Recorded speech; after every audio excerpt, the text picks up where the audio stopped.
Arthur Smith and the Falcons have a decision to make at quarterback as we enter the bye week. Losing to the Cardinals, we saw Ridder and Heinicke after Taylor Heinicke left the game due to a hamstring injury. Both of them had decent days. Ridder led a would-be touchdown game-winning drive and got into the end zone with the ball in his right hand this time. It looks like he's learning something.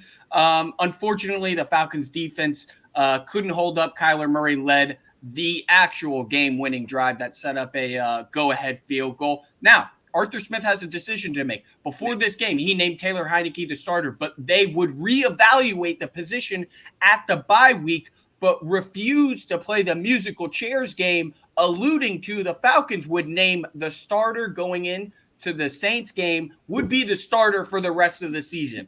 We see maybe this injury with Heinicke has a role to be played in all of this. Ridder finished the game. Neither of them looked like world beaters, looked like the same exact stuff that's been holding back this offense. The offense wasn't the reason why the Falcons lost the game, but it's clear that the quarterback position is the reason why this offense isn't realizing its full potential. Who do you think should be the starter to go, and who do you think will be the starter for the rest of the season? I mean, I think it should be Desmond Ridder.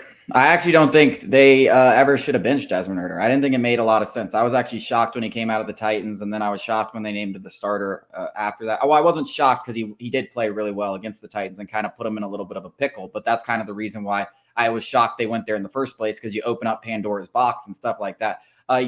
Now they kind of have this little gateway where they can go back and be like, oh, now Heinicke's injured, so we can go back to Ridder. And I feel like that's kind of what they're probably going to use. The fact is, and I will say, we talked about confidence and stuff like that with a third round pick getting benched and any young quarterback getting benched. You can't really do that. That's not good for development. And that's why I was questioning why, if you think Ridder has any inkling of a chance of being the guy, why would you bench him? It just doesn't make a lot of sense. But then Ridder comes out and he didn't look bad in the second half. He led the game-winning drive, which would, if the defense holds, that would have been his fourth game-winning drive of the season. So say what you want about Ridder. He's got some balls at the end of the game and can make some play at the end of the game.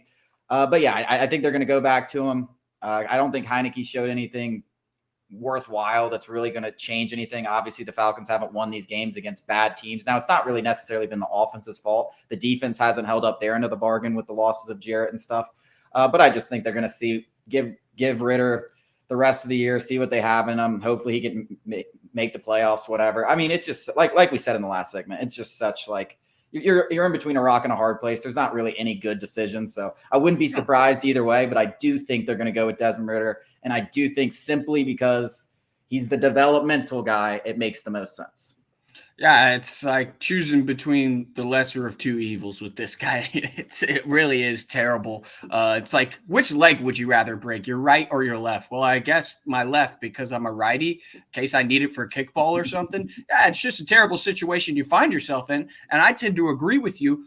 They should have never benched Ridder in the first place. But then again, what has this team done in the past 3 years that gives you any confidence they're making the right decision for the long term? Because they've done nothing really to benefit themselves in the long term. They continue to make decisions for tomorrow without thinking of the next day or the next week or the next month, how that's going to impact those decisions.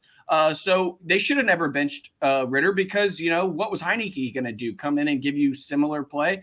He came in and did some things good. Listen, with Heinicke, the potential for big plays is greater. But the potential for turnovers is equally and maybe even more likely with Heinicke. And the fact of the matter is neither is a great option. But you kind of got to see it through with Ridder at this point. And like I said, worst case scenario for this Falcons team, Falcons fans in general, is if Ridder shows just enough to convince. I don't even want to say convince. That's not the right word. If Ridder does enough to fool Arthur Smith to give him a shot in 2024, that is worst case scenario for the Falcons and their fans, is if Ridder fools Arthur Smith into giving him another shot in 2024. It should be Ridder, but we should also be in the market for a quarterback this offseason. There's no doubt about that. Yeah, I mean, and you talk about the quarterbacks that are going to be available in the draft, and then vice versa, the quarterbacks that will be made available in free agency because teams are moving off older quarterbacks and stuff like that. I mean, we talked about Kyler Murray last week. Kyler Murray definitely a candidate. And look, he looked pretty damn good. If the Cardinals are going out there for Caleb Williams or Drake May or whatever, like I wouldn't mind having little Kyler Murray scurrying aroround making plays for us. I guarantee you we'd be in the playoffs with Kyler Murray as our quarterback. So so there's going to be options available. This is a means to an end. I think we're all laughing at the idea of this team making the playoffs because it is quite funny because they are terrible. Like at least before, when we had Jarrett and Onyemata, obviously, hopefully it's not a long-term thing with him. When we had Jarrett, we stood on this defense. We're like, hey, at least we finally have a defense like this. That's gone now. That's gone. Now there's nothing. There is nothing about this team anyone should be excited about.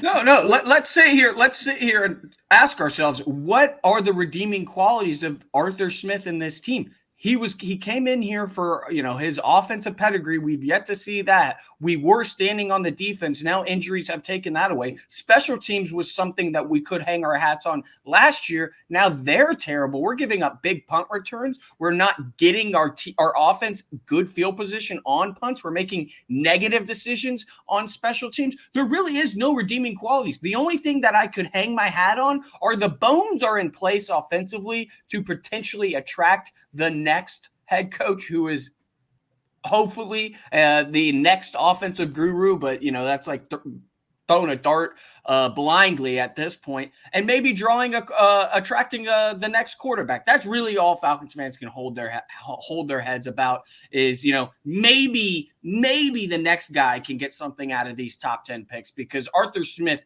Desmond Ridder, and Taylor Heinicke surely can't. Yeah, I mean, like I said, I think I said it 4 weeks ago. We're 3 years into this thing, and we don't know if we have a quarterback or a head coach. It's a mess. We should be pissed off. But coming up after the break, though, I know someone who doesn't have a head coach. Texas A&M, Jimbo Fisher is out in Aggie land.